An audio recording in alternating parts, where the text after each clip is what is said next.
कोकम आणि कोकण याचं एक वेगळंच कनेक्शन आहे. कोकमापासून बनणारी सोलकढी, आमसूल, कोकम सरबत यासारखे पदार्थ तर तुम्ही खाल्लेच असतील. पण कोकमाच्या बीपासून मिळणारं कोकम तेल हे कधी तुम्ही बघितलं आहेत का? तर चला बघूया.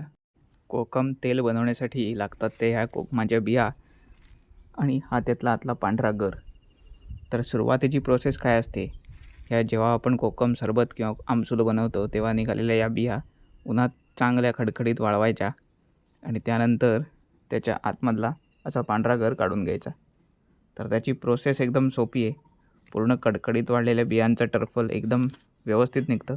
त्याला फक्त थोडं असं ठोकायचं की इझिली आतला गर आणि टरफल वेगळं होतं. सगळ्या बिया सोलून झाल्यात आणि त्यानंतर थोडे वाळवल्या, त्याच्यामुळे आता मस्त रंग फिरला आहे. आता या धुवून घेतल्यात आणि त्या आता भाजायच्यात. तर चला बघूया पुढची प्रोसेस.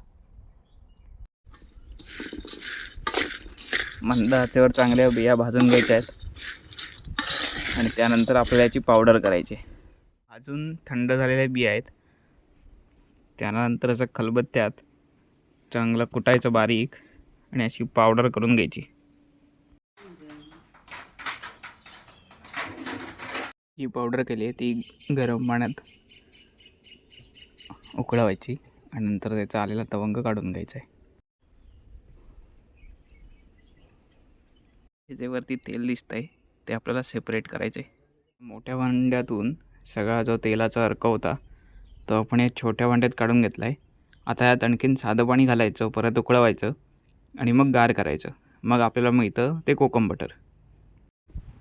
दुसऱ्यांदा पाणी घातल्यानंतर हे असं तेल सगळं वरती आलं आहे आणि 3-4 तासानंतर हे पूर्ण घट्ट वरती जमा होईल आणि ते आपण काढून घ्यायचं.